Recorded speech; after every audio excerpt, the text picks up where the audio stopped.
Hello, everybody. Welcome to Cinephilia. I said that really weird. Hi. Hello. I don't know You why I were said it trying to that way. avoid saying welcome to another Monday. Yeah, I was trying to avoid that, and then my brain just went, "What?" Uh, it's been a week, but we're back.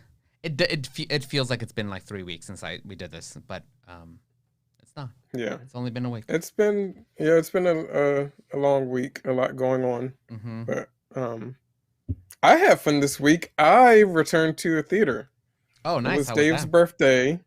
And so Dave and I went to see Quiet Place 2 for his birthday and actually went to the theater. We're both vaccinated and the theater was still social distancing. So it was fun. It was a good time. And the movie was great. What theater chain did you go to? AMC. I AMC. reinstated my AMC A Oh, list. ugh, I should probably do that. Yeah. So I was on the fence about whether it was going to be Regal or AMC because we thought Regal was closing, but it turns out they're not.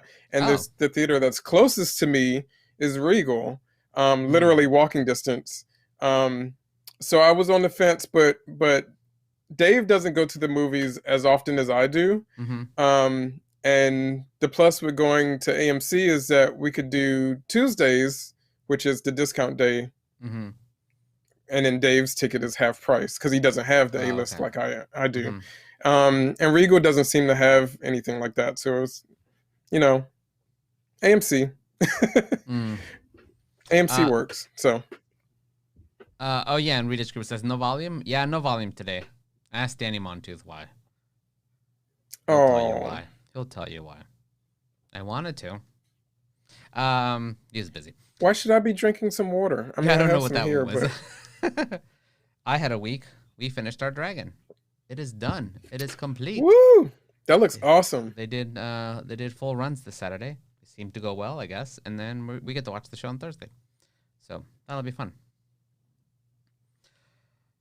But yeah, do you guys want to get started with some news? Let's get started with some news. Yeah, let's Because do I have not news. returned to the cinema yet. I just haven't had time. I was supposed Right. to go see In the Heights, but I'm not gonna. I'm just gonna watch it at home. But here's some news. A couple things. So apparently Netflix made a deal with Steven Spielberg to make more content. Uh, More specifically with Amblin Entertainment. Uh, so they're gonna be making some content for Netflix, which Will pointed out is a little funny. Yeah, it when I read this headline, I laughed out loud because Steven Spielberg not too long ago was just talking about how streaming movies and movies for Netflix and all that content shouldn't be a part of the award season, shouldn't be getting nominations and held to such high esteems as movies that are released in the theater. Um, so now I'm just wondering, like, he's going to be making these movies, or his production company is going to be a part of these Mm-hmm. movies. Does I wonder how he feels about that now? Like, should these movies be nominated for awards or no? I just think it's funny. I mean, it's really easy to But I change do people's. think, It's really easy to yeah, change people's minds with money. that's very true. And also, the fact that we've just been in a pandemic, and he's like, yeah, this is a viable option for watching movies, Yeah. um, because a lot of theater movies did shit last year. Mm-hmm. Um, so you kind of have to change with the times. If times are moving towards streaming, you have to change with it. Yeah. Um, and I do think that obviously we'll probably get some really cool stuff out of this deal. So I'm not laughing at it because it's an awful deal or anything like that. I just found it very ironic. Yeah. Yeah. I mean, I hope we did get some season stuff. I mean, I haven't seen Spielberg make anything great in a while, so I'm not like terribly excited, and I don't remember anything from Amblin recently that's been great or that stands out for me. So we'll see. Hopefully, they'll put some What effort into what this. And have they done since I have they no marked their idea. return? I don't Let know. me. I'm gonna look this up. Um, because I think you're right. I feel like they. I mean, obviously, Ready Player One, but I feel like Amblin was making a return, and every time I see the logo, I just kind of forget about it. I Yeah. guess they did. I don't know. It doesn't seem like anything Nothing special. amazing. Yeah. Yeah. But I'm still hopeful that something cool will come out of it. Um, and on Disney Plus news, apparently Disney Plus is making a Beauty and the Beast prequel series about Gaston and LeFou. Live action, like Luke Evans and what's his face? And Luke Evans is actually starring in it. I think so. Yeah. That'd be awesome because I actually thought he was a good Gaston. And LeFou better be gay as fuck in this series Yep. because Disney. Yeah. that was the selling point that he was one of their gay marketing characters. So they better hold true to it. And if the show is about him and Gaston, then there better be some gayness in there, Like a lot. like a lot. That should be a part of the show for Yeah. sure. So it's an eight episode order, and it's gonna be Dan Stevens, who played the role of the Beast in Beauty and the Beast, has not been confirmed. Oh, interesting. Yeah. So So I feel like this might be a better idea than I'm saying this as I'm going to see Cruella after the show today. I'm going to do another movie in a theater today after Cinephilia is over.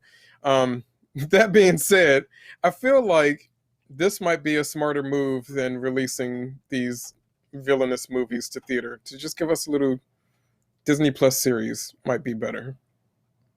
yeah, maybe give us some time to actually, I don't know, squeeze something good out of it.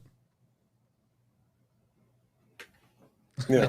The chat keeps listing all the things that Amblin Entertainment, not the chat. Maybe read.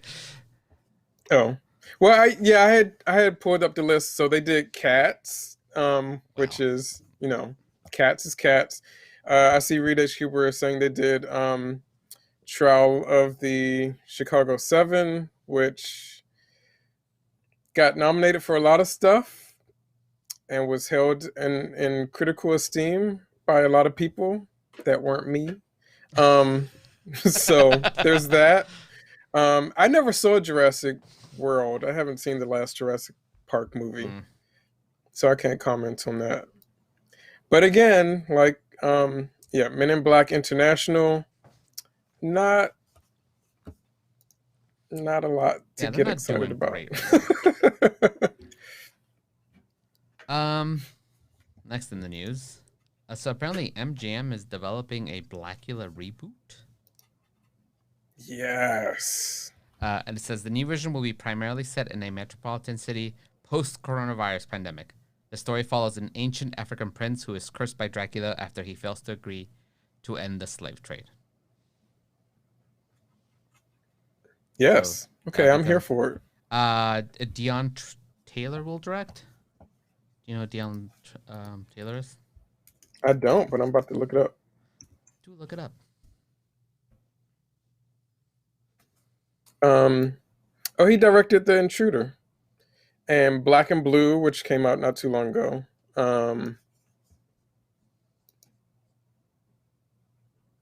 Yeah, he's got a he's got a quite a filmography of movies that are something. So maybe not. But I am very happy that Blackula is being directed by a black director. That's for sure. Maybe that responsibility he'll step it up for that. Yes. I agree with Reed H. Cooper that casting is going to matter a big deal in this movie. So yeah, cast someone great. I can't think off the top of my head who would be good, but casting could really make or break this, especially with Dion Taylor as a director. Mm-hmm.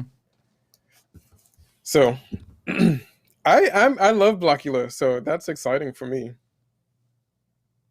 Yeah, I've never know nothing about Blackula, so I have no opinion. I don't know very much about him. If you know nothing about him, I can at least tell you that he's a black Dracula. Yeah, that's I figured that much in the name. Rita saying Morgan Freeman. For this year's Studio Ghibli Fest, they're going to be showing 4 films that are coming back to movie theaters. It's going to be Yes. Spirited Away, October 3rd to the 6th. Howl's Moving Castle, October 24th to the 28th. Castle in the Sky, November 14th through the 18th. And My Neighbor Totoro, December 9th, 5th through the 9th. So for a few months, you're going to get to see 4 of those movies. They're going to, I think they're all doing, each film will do 2 screenings of the English dubbed and 1 of the English subtitle version. So it'll play 3 times in whatever local theaters you have that are I partaking. wonder. I was wondering something now. I can't remember what I was wondering. I haven't seen any of those on the big screen, and I'm sure they look great on the big screen.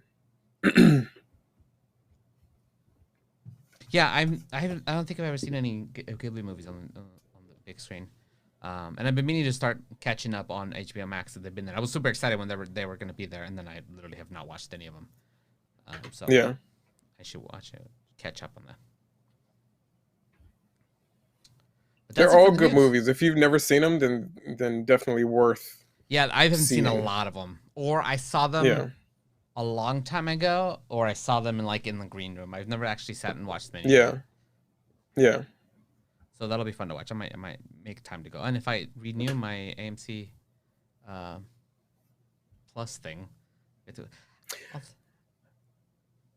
What were you about to say? also I really wish Cinemark had a thing because Cinemark or a good one, because my favorite theater, which is also the closest to me, is a Cinemark, and they still have either they had a crappy movie club thing or they didn't have one at all. I don't remember. I just remember not being happy. I think they had one. I think I remember you talking about you and Amber having it. Um, but it just may not have been as good as the AMC one. Yeah, it was like not great. Because otherwise, that would have been the best thing for me to do. The plus for reinstating your AMC, if you haven't yet, Mm-hmm. definitely wait until you are ready to go back to a theater. Mm-hmm. But when you reinstate it, whatever, because when AMC closed and stopped showing movies before, Mm-hmm. or when the pandemic was like really heavy, and they were like, "We're going to put a pause on the A list." Mm-hmm. Um, Wherever you were in paying your monthly subscription, you probably still have a lot of days left over from when it was shut down, Oh. before your monthly renewal. Mm-hmm. Because when I reinstated, I found out I had like 20 days before I'm actually getting billed. Because they just, Oh. those days from before, just, Mm-hmm. it starts back up where you were. And Mm-hmm. so you have extra days. You could have almost up to almost a month for free, basically, Right. if Exactly. you paid for it So already. Oh, good to know. yeah, you still pay for it, but it works. Oh yeah, yeah. I don't know what. Probably in the next few weeks, I'll probably. Well, I'm gonna be real busy. Probably after July. Um, Yeah. I'll Yeah. probably get to do that. Cool. Well, I think that's it for the news. So let's. Do you have news you can share, or can you not share that news? I guess I could share it, right? Yeah, I don't think it's a I don't secret. know. I'm asking you. I don't know. I don't know. It's all Well, this whole if you don't know, then don't. puppet If stuff you is don't always know, no. then I don't don't. think it's a secret. It's just puppet stuff is always Okay. real weird about like where we talk about it or not. I don't know. It's weird. So news for me. I've been invited to participate in Jim Henson Puppeteer workshop in July. So oh yeah, we have to tell them.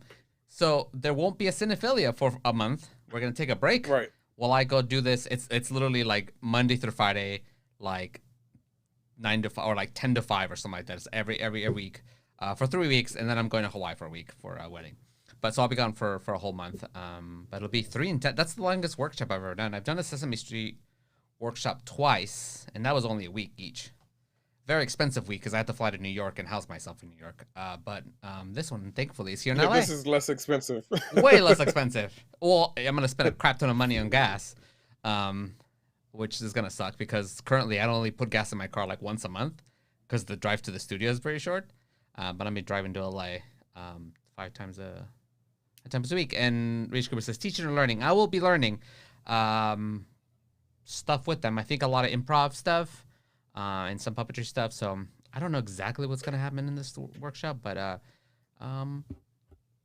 it gives But me it'll be opportunity. awesome. Yeah, it gives me an opportunity to kind of for them to get to know me, and maybe down the line possibly get to work on something if they like me. It's not like a guarantee for work or anything, but it's definitely one of those things where they feel out people, and if they like you, some people end up working with them. Actually, a lot of people from the last workshop ended up working with them, so it's a good thing to be part of it. So, Yeah. be interesting. I'm excited. So yeah, that means we have tonight's episode and then 2 more episodes of Cinephilia, and then we're going on a month-long hiatus. We're taking a break. Yeah. And then we'll be back all refreshed and with some cool stuff. I think when we come back, I'm going to be in the studio again. Yes. So, yeah. More than likely, yeah, because by the time we'll have refixed this room. The room I'm currently in right now was going to be the Cinephilia set. Right. Rich Cooper says, I assume it's something you have to be invited to. Yeah. I had to send in a video of clips of me doing stuff. And then from all those video submissions, then you were invited to audition over Zoom. And after doing a Zoom audition, a very fast one, it was like less than 10 minutes. From those in-person auditions or Zoom auditions, you then got invited. I have no idea how many people got invited total. Like, I don't know if it's like, oh, it's 10 people or they're bringing in 50 people. I have no idea. As far as I know, only of people that I know personally, I've only know 2 other people who've got invited. But I don't know if other people just haven't said anything. So he says, wait, we got enough funny for you? Yeah. But yeah. Sweet. So yeah, but let's get started with trailers, because we have some trailers today, and none of them are from Warner Brothers. Even though somebody sent me a Warner Brothers one. Who did it? I forget. Somebody said. This is for Pig. This is a Nicolas Cage movie that I'm looking forward to because it's Nicolas Cage. Is he a cop? I have no idea. Okay. No idea whatsoever. Maybe it's a remake of Babe. Yeah, there could be boobs in this. I don't know. Uh-oh. Oh, it's like an actual pig. It's an actual pig.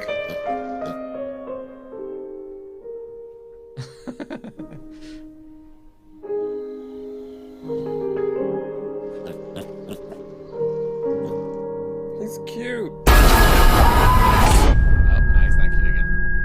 Yeah, you know Nicolas Cage is going to do some wild shit. Is the pig going to be standing with a knife? That'd be great. Oh. I hope. This.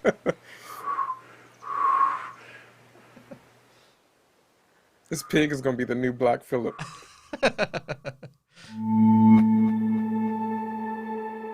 I'm looking for a truffle pig.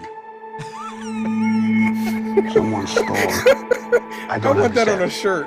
Tell him who you are.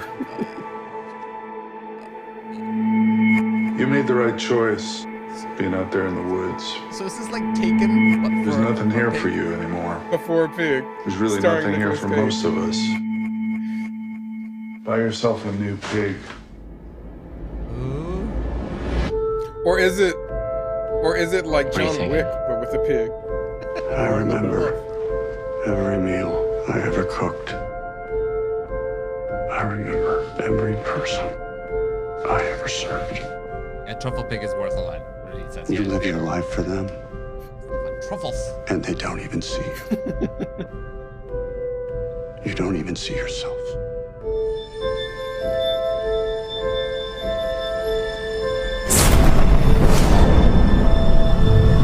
We don't get a lot of things to really care about.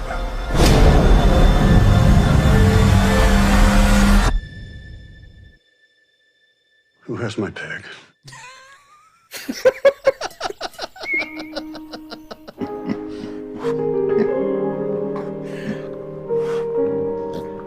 I love it. I have I'm to see definitely this. watching it. This is great. I love this. I'm looking for a truffle pig is totally in my vocabulary now. Truffle pig means a shirt. All right. This other movie is called Shrink Next Door. This is a series, not a movie. It's a series that's going to happen on Apple TV Plus, with Paul Rudd and Will Ferrell in like a dark comedy kind of situation. Willage Cooper says, "I hope this is a comedy." I hope so too. It's gonna be funny even if it's not. The big one, not this one. I don't know if this will be funny. Okay, here we go.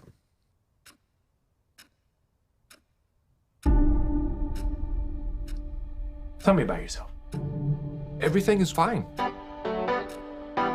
How's the situation with your sister? Fine. And how's the work? Is that Catherine It's Hahn? fine.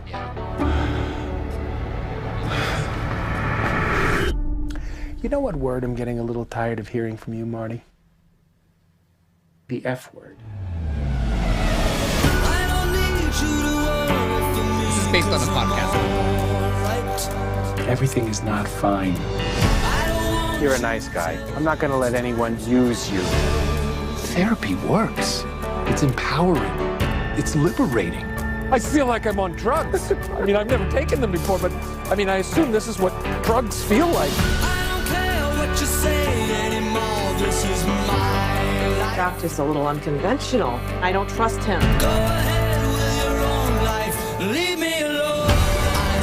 Marty, I have your best interest at heart. But without trust, we have nothing. I do trust you. I trust you completely.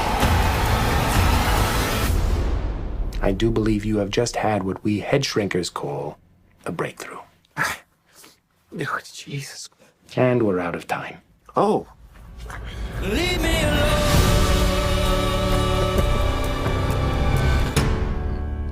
This looks interesting. Yeah, it does. I'm up for it. I mean, I Yeah. like all three of them.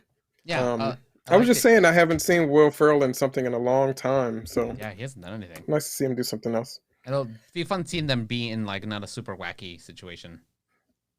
Yeah, Absolutely, yeah. H. Cooper says, "I'd love to see Will Ferrell in something dramatic where the comedy is just inherent." I think this will be a little more on the comedy thing, but it's like a dark comedy and not super wacky, and so that'll be interesting to see. I like it.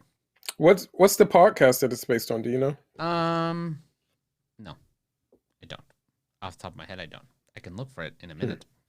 So, let's chat about non-toxic masculinity in film and television.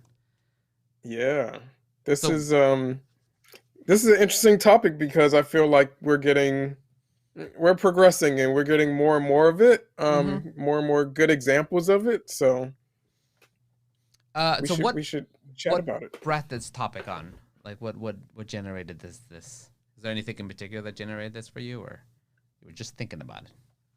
I think just in general, I've been enjoying seeing softer guys, because we have years and years, decades and decades of like this trope of what makes like a hero, or what makes a strong masculine person in a movie, and we're starting to finally break that and see different versions of masculinity. And I've just been enjoying it. Like the more that I see it, the more I want to see more of it.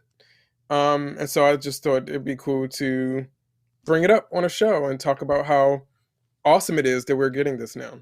Yeah, and I feel like we're making better attempts at doing that. I think I did in my kind of research. I did find a lot of good examples of movies that have been out for a long time that actually did it, but I think they did it by accident, which is actually also kind of good that their character didn't need to be toxic masculine to actually be a successful character. But I think now we're making a much better attempt to be more blatant about it, more pushing forward a little bit more than we have in the past. And it's kind of nice to see that happening, because we see that, right? We've been taught for culturally that masculinity means destructive and abusive and all this oppressive, yeah. And you know, so it's nice to see that masculinity doesn't have to be that way, and it can still be great and successful without being destructive. Yeah, and I like that it's more blatant now, like you said, because with it being more blatant and being more of a upfront thing, I think that audiences will start to reciprocate it, as opposed to just saying the same thing and thinking, oh, this is what it means to be masculine. This is, if I want to be masculine, this is what I have to do. Grunt and home improvement and all that stuff. But now we're getting different examples of what it means to be masculine. So now people can understand that you can be a non-toxically masculine person. Masculinity does not equal being rough and toxic and violent and stuff like that. So and just recently we did talk about a few people. We had that in our episode about Ted Lasso and Morning Show, that there were some good examples there. And again, Ted Lasso, I think, being one of the blatantly like pushed forward non-toxic masculine. Even when he is faced with toxic masculinity, it's really easy to like push back the same way. And I know I've got caught up in it, where we're like, somebody acts toxic towards you, and the only way that you sometimes are able to respond is the same way right back to them. And Ted Lasso refuses to do it. And it's great how blatantly and he even struggles with it. It's sometimes we treat it as like, oh, that's just the way he happens to be. But I think sometimes non-toxic masculinity is something we have to try to be. It doesn't always come naturally because culturally we've been taught the other way around. So I really like when Ted Lasso struggled with it and had to try to not be toxic, even though generally his personality is to not be toxic, but he was very aware of it. And I think often we don't see characters being aware of it. If they happen to be non-toxic, they're non-toxic just by a matter of fact. But I think it's important to point out the fact that sometimes we have to actively be it, and we have to try to be it, even when it's hard, because it's really easy to get sucked into a toxic behavior, because that's how we learned. Yeah, and a lot of times, for anyone, a lot of times we just jump to react as opposed to processing before we react, and that reaction is then some sort of kind of aggression, because we're trying to shield ourselves from something. But not everything that you're reacting to is something that's trying to hurt you, and you don't have to always act aggressively like that. Sometimes you have to sit and think about what's happening and go, oh, okay. Or even if something is trying to hurt you, it depends on where it's coming from. Because if someone is not as privileged as you are, which a lot of men are automatically privileged because of the way that our structural culture and society works.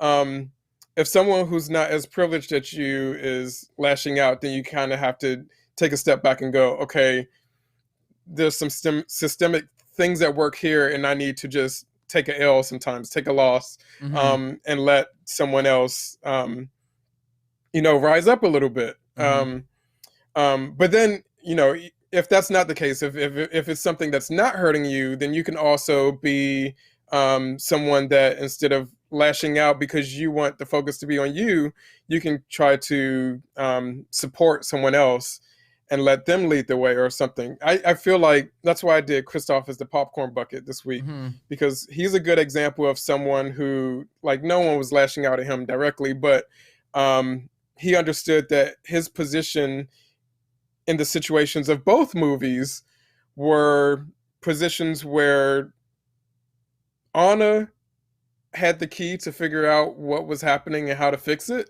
And he was the support. He didn't have to step in and be the lead protagonist hero just because he's the guy, He could take a step back, ask her what she needed in order to get the job done, and then follow suit and let her lead. And I think a lot of the change from being toxically male to non-toxic has to do with being able to take a step back and say, it's not about me. Every situation is not always about me. How can I help someone else? Or how can I at least step back out of the way of someone else, And I think in the past, primarily any character that was shown to be pretty forward in their non-toxic was kind of the butt of a joke, right? It was like it was used as a joke or like as a weird thing about them. And Reed H. Cooper pointed out Danny Tanner in Full House. The idea that he's like a dad who works very hard and takes care of his kids and cleans, is like a super neat freak, cleans his house and does all these like really good things for his kids. It was kind of a joke. It was part of the joke of his character that he wasn't like everybody else. And I think and while there was some positivity in the show and trying to, that was it, he was also a little bit of that joke. So I think moving forward, not treating it as a joke but as a positive quality, I think it's something that we've started to see a little bit more, which is great. Yeah. And of course, going along with that, as the stuff about it being a joke, a lot of times it was also used to infer that male character was gay, because they weren't strong, because they weren't like physically demanding the room. Then that equated them being soft and gay and not as much of a man as they could be, which is what we're moving away from. We don't need those kind of tropes anymore, because let me tell you, gay people can also be toxic. And also, and non-toxic people aren't necessarily soft. You can be strong and non-toxic at the same time. And also being soft and gay isn't a problem. So like that trope was just all kinds of mixed up and kind of like awful representation. But now we're getting characters that are non-toxic, and also it's not a joke. Like they just are, and they're accepted for being them, and they're not only accepted but held up and loved because of it, which is amazing. Yeah. Do you have some examples of some of the characters that have stood out for you? I know we have actually brought up a few of them that I remember talking about. Yeah, I have a lot of examples actually, but one that I actually didn't put on my list and didn't think about until, and it's blasphemous that I hadn't even thought about this character until we were just speaking about it right now. I think that a good character that shows the progression from being toxic to becoming non-toxic in a movie is Nux in Fury Road. Yes. Because he absolutely starts out as a character who is holding up supremacy, holding up oppressive situations, trying to hold down people.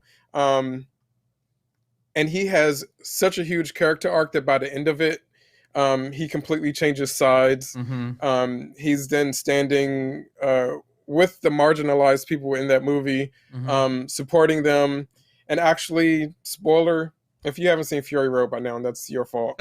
But he actually goes as far as to sacrifice himself to make sure that those marginalized people survive.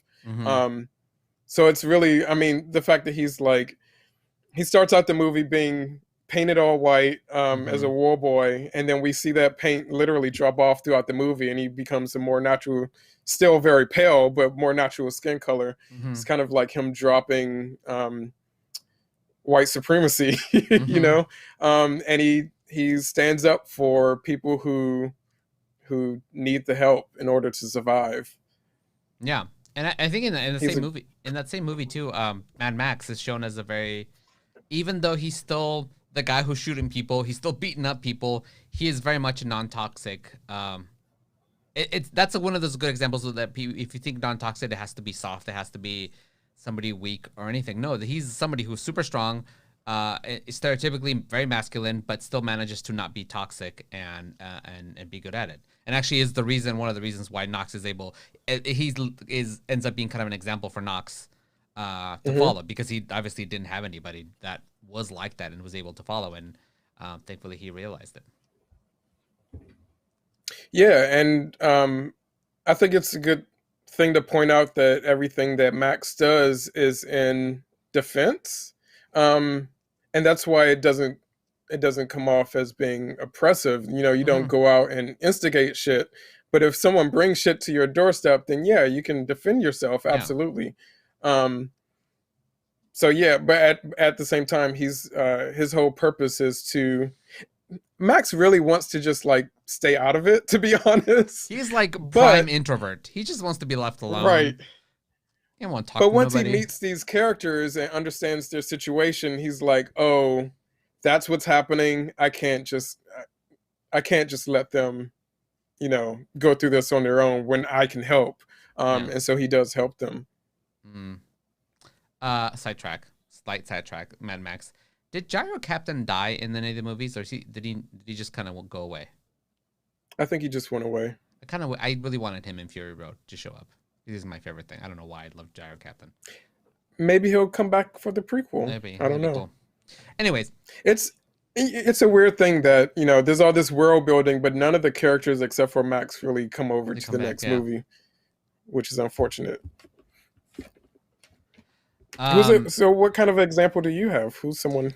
Actually, one of the ones that I in reading stuff I found out, and I had never thought about it until it was pointed out, is like that Luke Skywalker ended up being a very non-toxic masculine character, and actually became even less, because he did start as like this whiny little kid who, was kind of stupid, and grew up to be a character that never needed to show violence to prove a point. He actually tried to avoid violence, and there was never any point in the movie where he was trying to find a female for himself to make himself be a better man. He was just on his journey to do good things, and just kind of matter of fact. And it's weird that I never actively thought of him as being non-toxic until I was literally researching for the show, that it popped out to me. And it was kind of nice to see that some of these examples have been in our culture. They just haven't been terribly blatant about it. They're very just matter of fact. Yeah.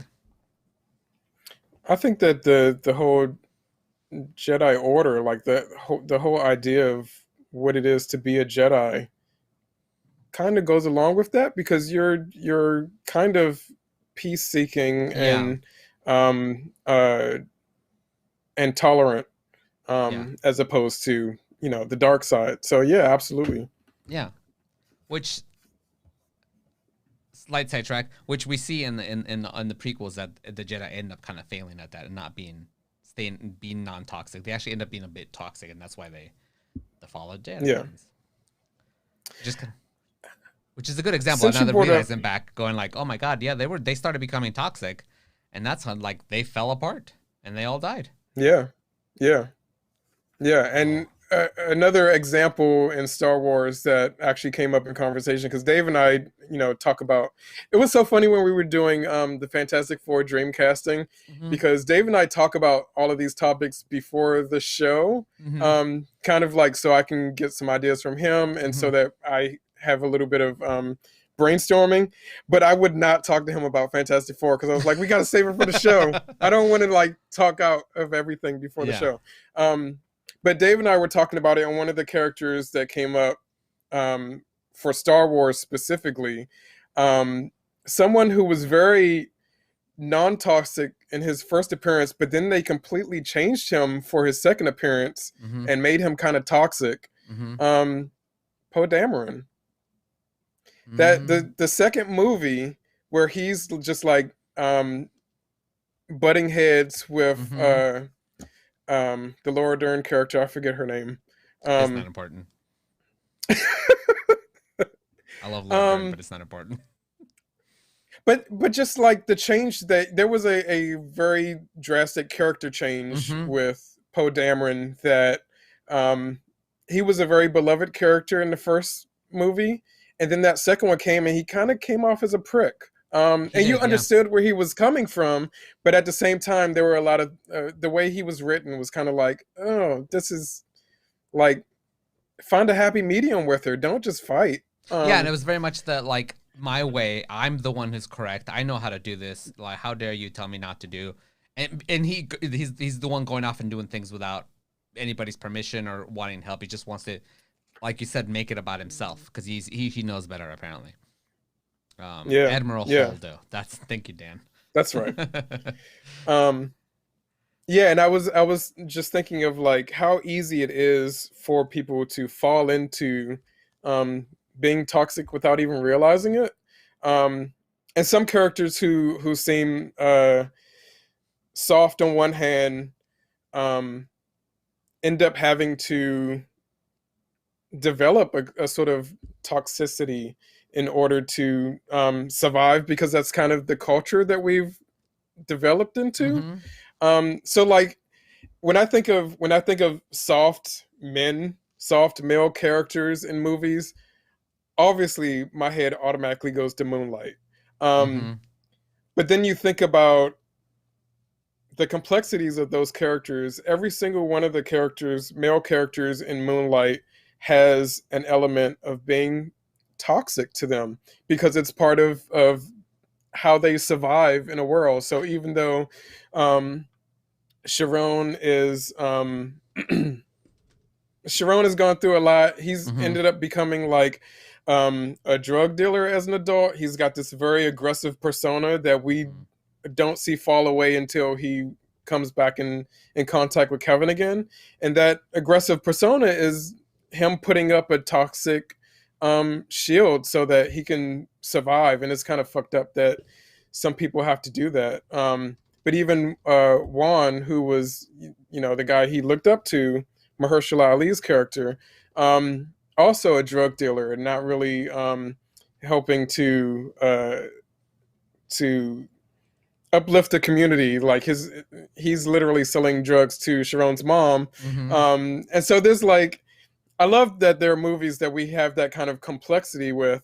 But as much as I want to, I can't even include those characters as non-toxically male, which is unfortunate. Yeah, and maybe that's kind of the part of like that's kind of interesting about them is that they're more Yeah, realistically non-toxic because we're not all one-sided. We're not binary in we can have things about us that are completely non-toxic and we have other things that are toxic. So maybe having some of that yeah, there is kind of neat because it shows you how complicated it can be to try to be non-toxic.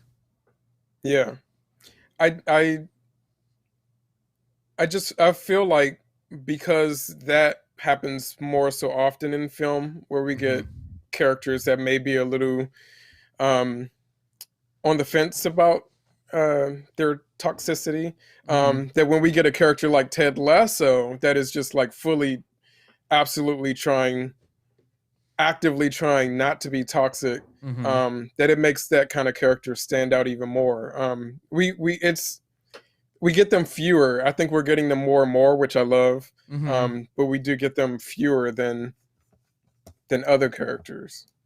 Um, so I guess another, since we're talking about we got into Star Wars too. Another character that I feel like, you know maybe a little bit of toxicity since he is like a bounty hunter, Mm-hmm. but the Mandalorian Yeah. is a very Din Djarin. mostly non-toxic um, character. That I mean, that whole show comes from the trope of lone wolf and cub, Mm-hmm. which is uh, kind of a toxic, but sign of the times for when it was created, Mm-hmm. and it completely subverts it while still paying homage to it, um, by creating this world that isn't quite as toxic in the same way. Like Mm-hmm. this character is all about what he can do to help this youngling, um, who basically becomes like his son, and we get to see like an amazing father figure in him that I really wasn't expecting when the show first Mm-hmm. started.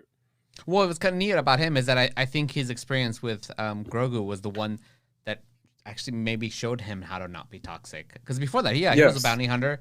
He was about you. It's literally first scene we see him. He walks into a bar, beats the crap out of a bunch of people, kills one person, and then he's the rough and tough guy who's like he's there to do his job, and you're gonna come with him. But Grogu, it was kind of neat to see something that like sometimes there's things that help us or make us or teach us to not be and to teach us to be better, which is kind of gonna cool to see.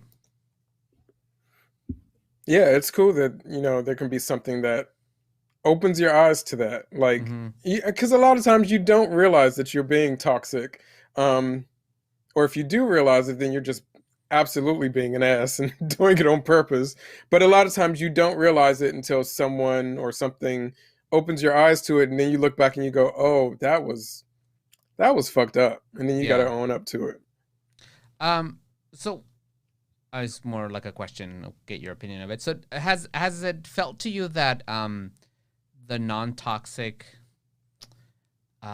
writing or in characters in film now, has it felt like a natural change to you, or does it feel like it's a reaction? Kind of like sometimes it feels like, oh, they hired a bunch of brown and black people because they felt like they needed to. Where sometimes that feels a little fabricated. We're like, I appreciate it, but now you feel like you're pandering to me. Has it felt mostly to you been natural? I think mostly for me, it has felt natural. Yeah. I haven't really, because something. I mean, the extreme of it is like Ted Lasso, where it's kind of like where it almost feels like there's an agenda that they're pushing, where Mhm. they are like trying to it. Ted Lasso is like on the verge of being preachy about it, Yeah. but it doesn't quite cross that line. It's still entertaining, and the characters are still believable because they do have faults. It's not Mhm. like they're perfect across the board. Mhm. Um, so it doesn't really feel. Ted Lasso feels like a character, but Mhm. it doesn't feel fabricated. It feels like a response to what is needed for right Yeah. now, if Yeah, that makes sense. that was kind of my agreed thought. Maybe what I meant to say is by that question is that I felt that it's felt a more natural reaction than other things where I do feel some things get preachy or I feel pandered to. Yeah. For example, Ted Lasso, I think the one thing it did and why it's borderline but still successful is that the show didn't try to tell you that you should be like Ted Lasso.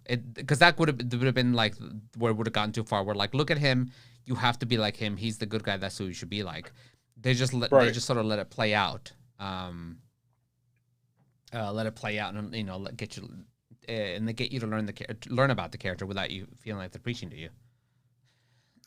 And I think that's what you just said is exactly why I get excited about stuff like this, because I usually go into, I mean, everything we've talked about so far and other things that we're going to bring up still.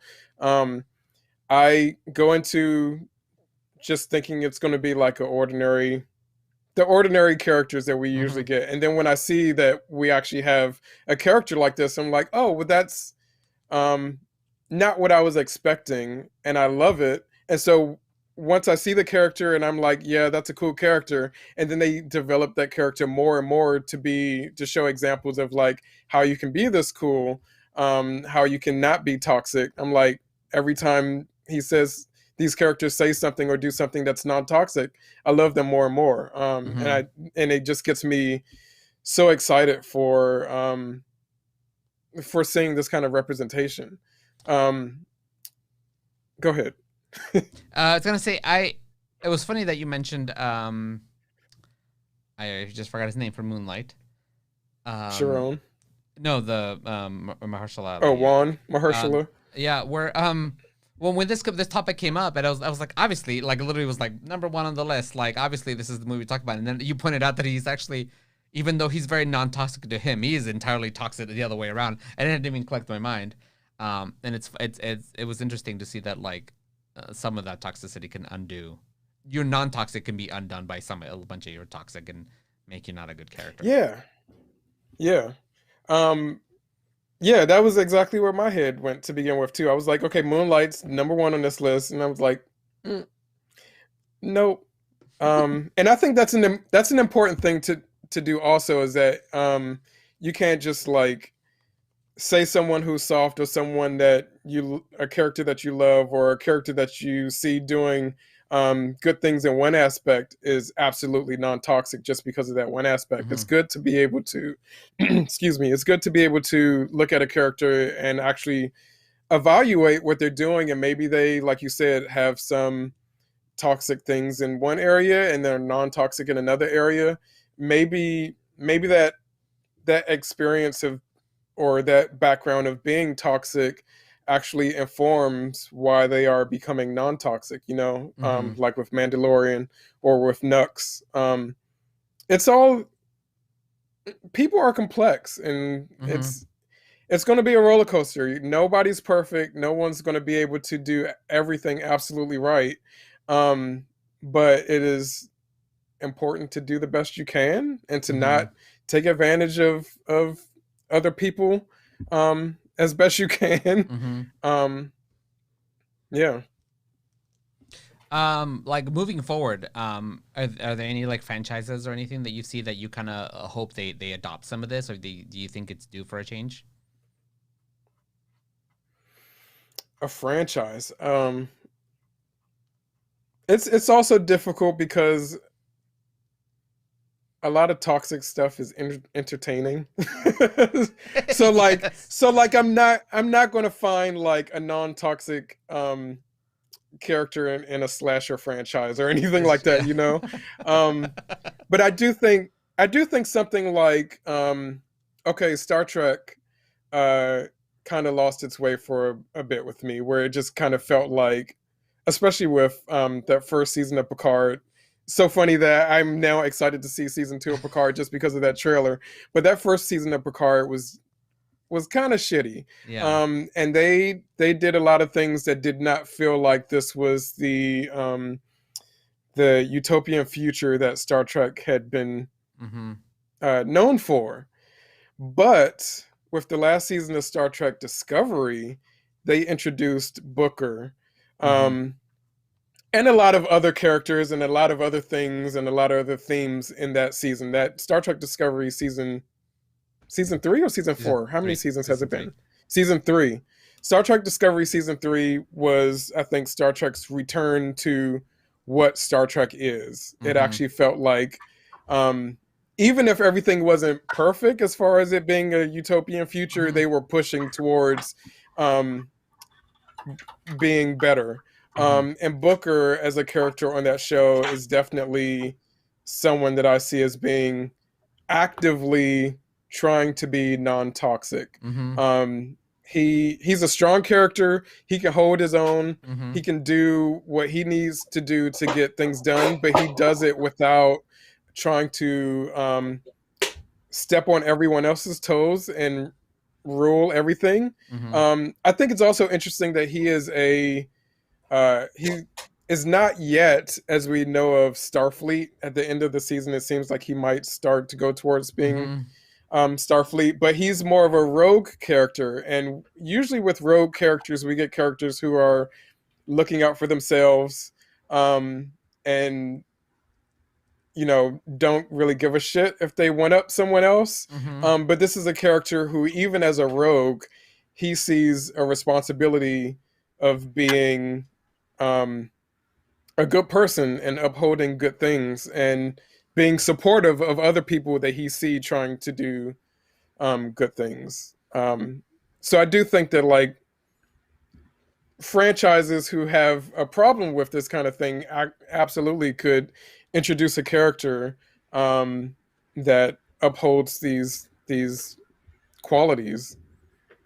Yeah, for me, Booker was my, like, in the last year or so, the big example where I was like, that they made a character who, like you said, stood his own, but like was super supportive and still was like a super cool character that like you liked and wanted to be like. And I feel like we've had a hard time doing that, right? Making a character that is extremely, not just regular non-toxic, but extremely non-toxic. Like, he makes a huge effort to be supportive. And sometimes I think a lot of people have a hard time writing characters like that, because they can easily fall into that like line of weakness. They show non-toxic by being weak, and this character was able to make it be completely strong and still be super non-toxic. Yeah. Melly in our chat has just joined in and said, I didn't realize it was live still. And also says that book is goals for a friend in your life. Absolutely. Yes. So are there any, like we've talked about non-toxic characters. Are there any shows that you feel like the whole show? I mean, Ted Lasso, obviously, the whole show is like very non-toxic, and it's actively trying to dispel toxicity. Are there any other shows that you feel like the whole show is just so loving and non-toxic? Um, and you know, one of the good examples that I've seen kind of lately that of a character like unknowingly or unknowingly push into non-toxic behavior from being a toxic person is, we were just talking about earlier about Sweet Tooth, which is new on Netflix, which is based on a comic that I loved, and I'm enjoying. I'm watching it like an episode at a time. I'm not just binging it, so I'm only like 4 or 5 episodes in.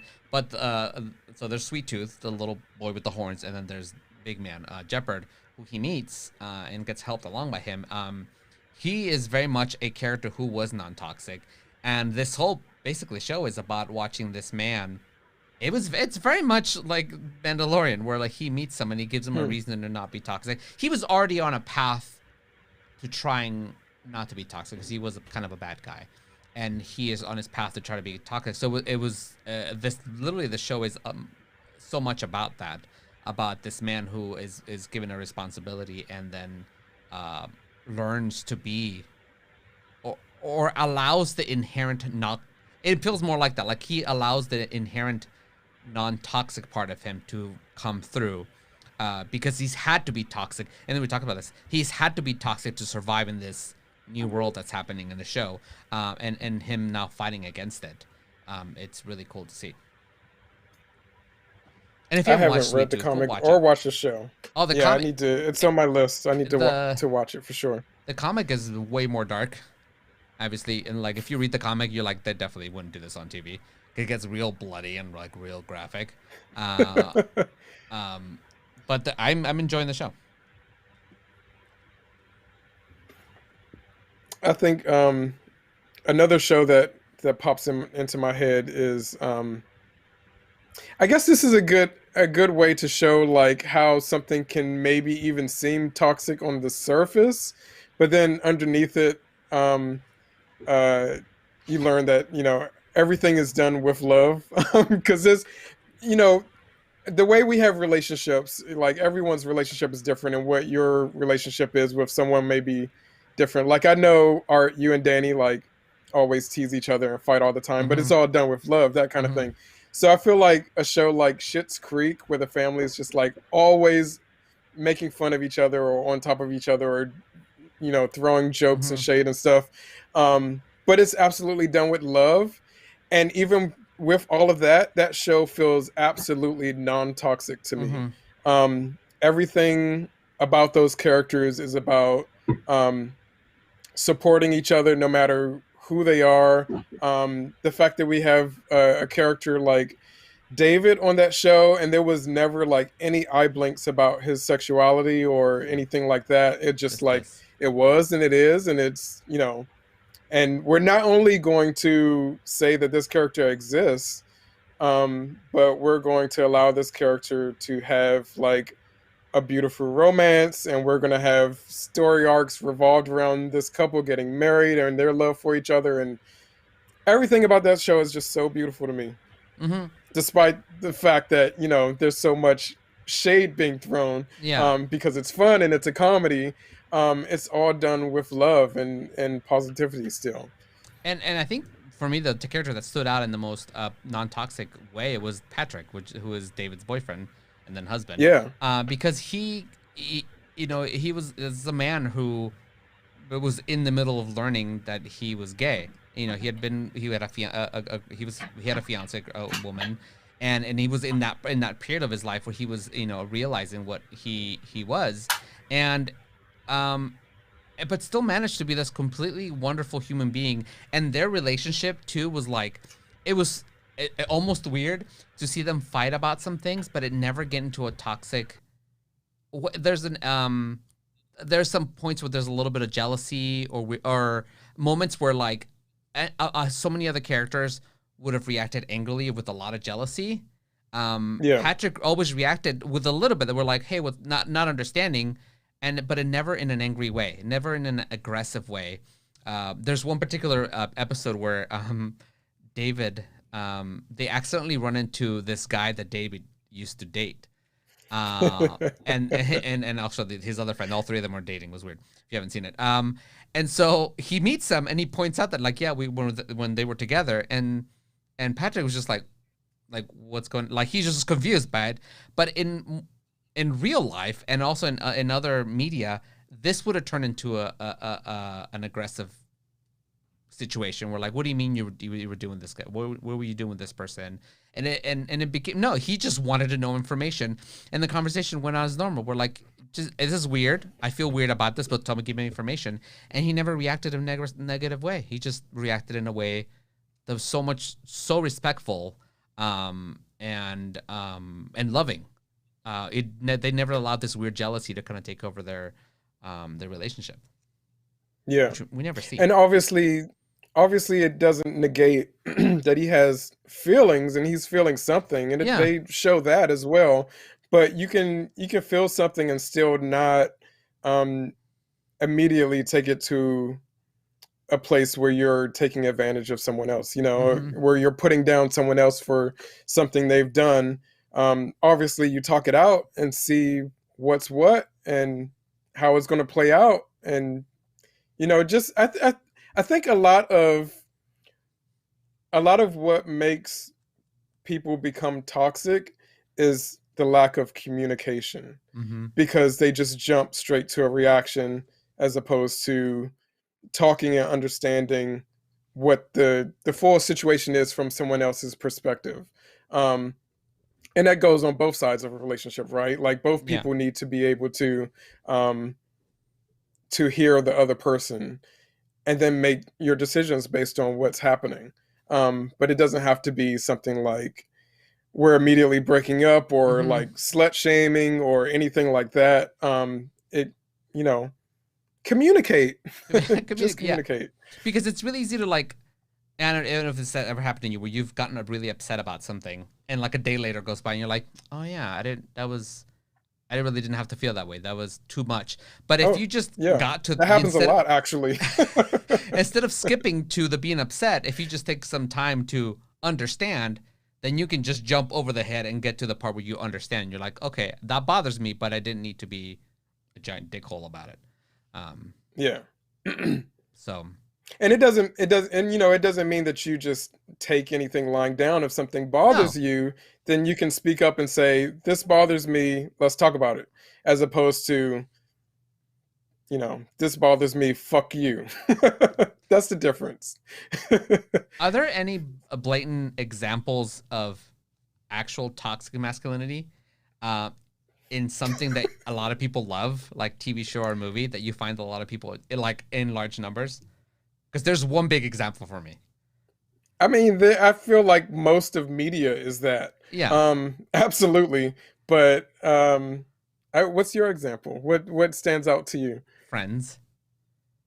I've never been able to get to Friends. I've tried. Some people just absolutely love Friends, and I cannot get through it because of how horrible these people are. Not just toxic masculinity, just toxic in general. These group of people are to each other, and all those men in that show always made me feel so uncomfortable because it was so, they were kind of gross and toxic to each other, and I never been able to get through their Friends because of that. I would watch Friends on occasion if it was on and there was nothing else on. I've never watched like the whole show. I've never understood the love for that show. I mean, I think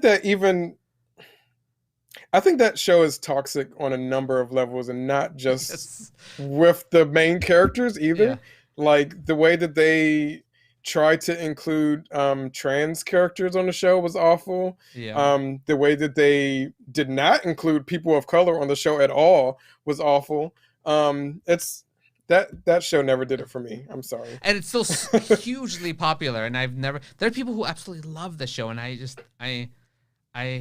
don't want to have this conversation with them because I feel bad because sometimes when you explain something to people and they're like, oh fuck, Sometimes I don't like giving. That happens on this show all the time. I am always Yes. bringing up stuff, and you're like Oh, Juan man. in Moonlight, literally.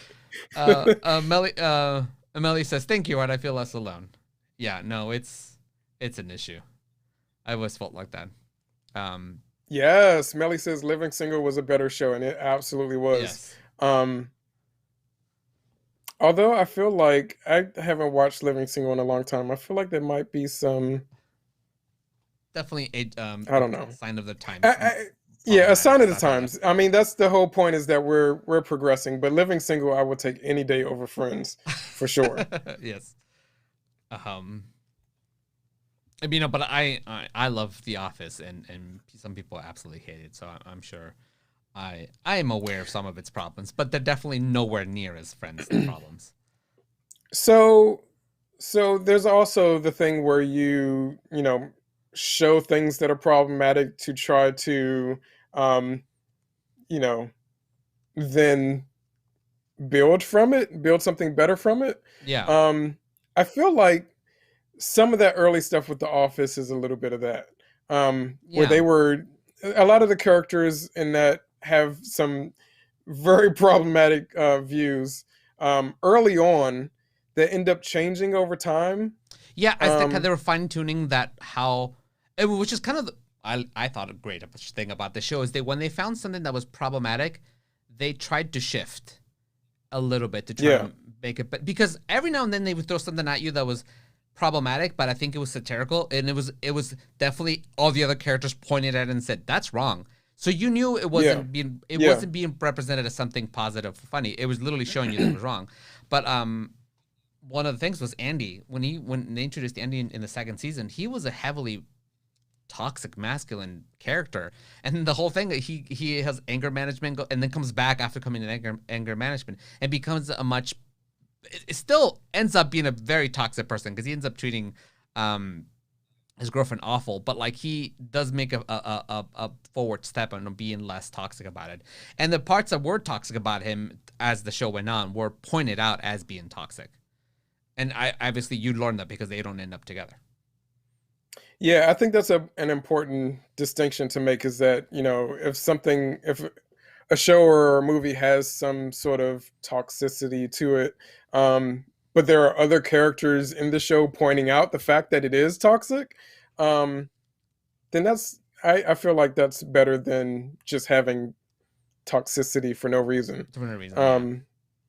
It serves as an example of what not to do, which is, I mentioned as a joke Home Improvement earlier, but that literally is the premise of Home Improvement, is that he's this aggressively male character that has this tool time show, and he fucks up on that show all the time, and he basically it ends up showing people what not to do in order to know what good thing to do, if that makes sense. Yeah. It's just really weird because then he has these conversations that gets advice from his neighbor, the guy who you can never see his face. And Was it Wilson? Wilson, yeah. And I felt like Wilson was not, he was very much like, hey, just be cool. Like he was always trying to Wilson be was a good non-toxic. character. And it never ended up I guess in the end maybe some did end that way, but there was a lot of toxic that to try to push through to get to some positivity there. And I loved that show. But I was also younger and much less educated and intelligent. I definitely feel like that's a show that I enjoyed as a kid, and if I were to watch it now, and I'd be like, ugh. I'd be nervous about watching it now. But I could be wrong. There's a lot of that. There's a lot of that. Yeah. We're progressing fast now, which is why I think that we're starting to see so much of this as a result of the Me Too movement and other things happening in the world. I think that a lot of this stuff is reactionary on the writer's part, where they're trying to actually put good things in because you're getting called out if you don't, Mm-hmm. We're at the point in our society now, especially with social media, where if you do bad shit, people are going to call it out and you can't hide from it. So just do good shit Do instead. good shit, yeah. Or don't, yeah. I mean, you honestly do good shit because it's the right thing to do. Don't do good shit just because you're afraid of getting called out. Yeah. But if that is your motivation, if We you could, don't want to get called out for being an asshole, then we could start there. let that be your motivation. Yeah, it's better than just not caring. But definitely maybe try to move forward from that. Because unfortunately there's a learning curve, right? Not everybody. I'm gonna say the majority of us. It's a thing we have to learn, unfortunately, or we have to unlearn. And even though I feel growing up, I had very positive masculine. I primarily grew up surrounded by women. I like my parents divorced when I was 1, so I didn't really have a lot of contact with my dad. We're cool, but like didn't have a contact. So I was with my aunt, my grandma, my mom. So I was surrounded by females, and then the men that were in my life actually turned out to be super non-toxic, which is really weird. And they had their toxic moments, but around me and towards me and the relationship towards me has always been very non-toxic. And even so, I felt like I had a very positive masculine upbringing. I still face challenges with toxic masculinity, and I had to learn how to grow out of them, because of it's kind of the default for our society, and it's unfortunate that the default is to be toxic masculine. Yeah, and you bring up a good point that because you said you had people in your life who weren't toxic towards you. Mm-hmm. It brings up a good point that toxic masculinity is not just about like holding down and oppressing women or being toxic towards women, but being toxic towards men too, as far as like upholding those stereotypes of what men should be, and then forcing like young boys who are just learning about themselves and the kind of person that they're going to be or want to be, forcing them to uphold those tropes in their personality, like not allowing boys to cry or saying that you got to toughen up, man up, that kind of thing. All of that is kind of toxically masculine. Like, people, no matter your gender, should be able to experience life in a way that works for them, and telling that people who are supposed to be boys or men, that they have to act a certain way in order to be a boy or a man, is absolutely upholding toxic masculinity. Masculinity comes in all different shapes and sizes and types, and you just got to let people be who they are. So to that respect, it's I hate the fact that we so much of our education comes from media, but it's a good thing that we're getting a lot more positive masculinity in the media, because unfortunately that is what a lot of kids are going to learn from, and a lot of adults are going to learn from, because we absorb all of this. And if you don't have an active if you don't have parents who are actively teaching you things, unfortunately you're going to soak up from everywhere else. So it's a good thing to be able to see some of these characters exist and being shown in a positive light, so that at least somebody will absorb some of that and see that as something to look forward to. And you know what we're talking about? We've talked a lot about like toxic masculinity in terms of like people who are oppressive, aggressive, the rough guys, that all that stuff. But I do feel that sometimes, and I've met many people like this who have absorbed this from the media, the toxic masculinity of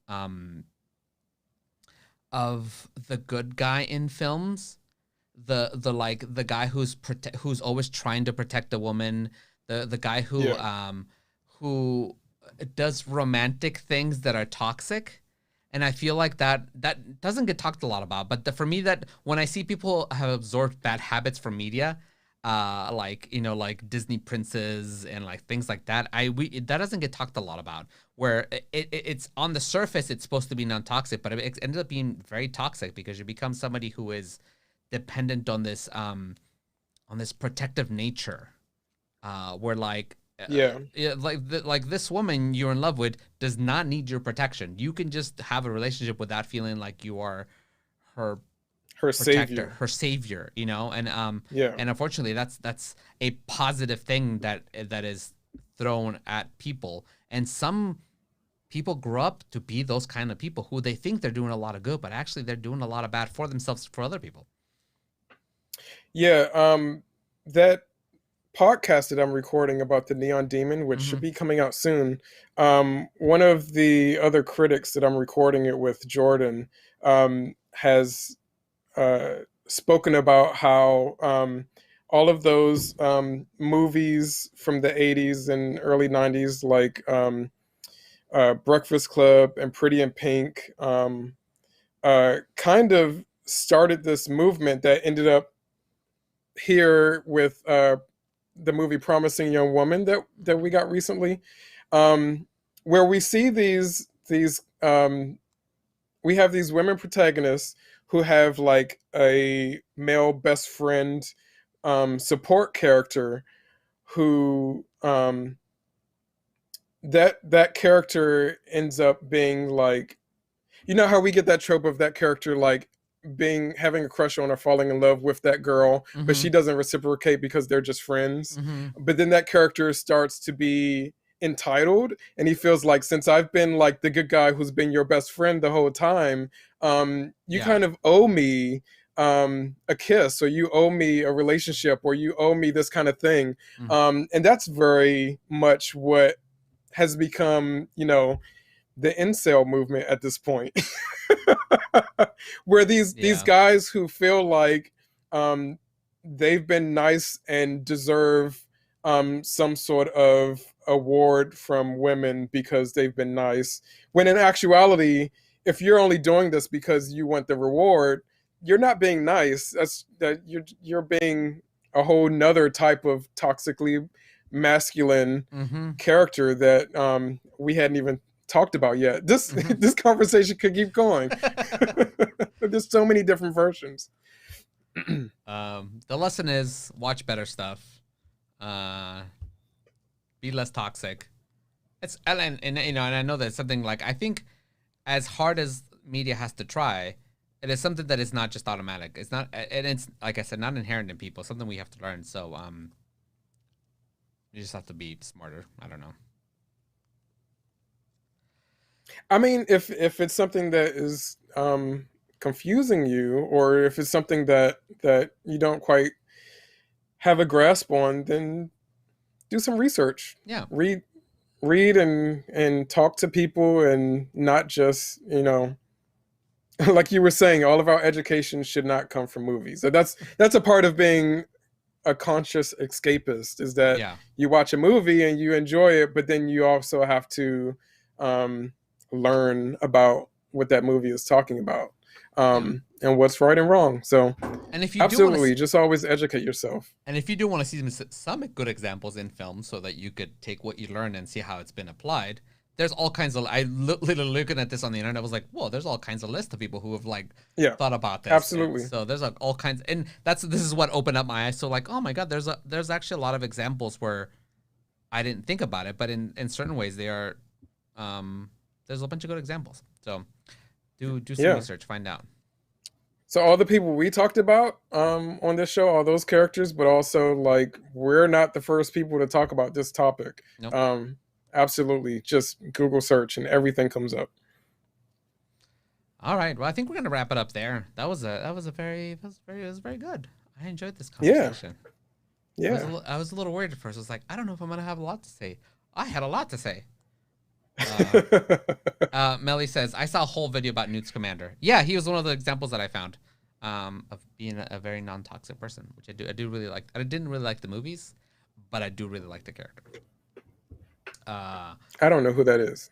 From Fantastic Beasts and Where to Find Them. Oh, I haven't seen those yet. Oh. That's why I don't know who that is. You should watch them. They're not good, but you should watch them because he's a good character. Anyways, he's a lot less toxic than the author. But anyway. Oh, yes, it's another episode. So what are we doing next week, Will?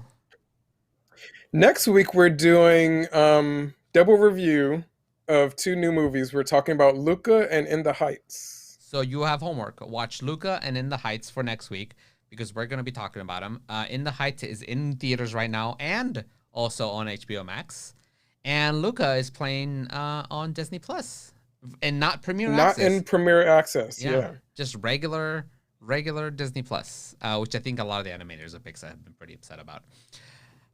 And I guess I see that. But anyways, we'll be back next week to talk about those 2 things. And Robert's back tonight. So if you guys want to hang out for Perception Paints, he's dancing in the screen over here. I see him.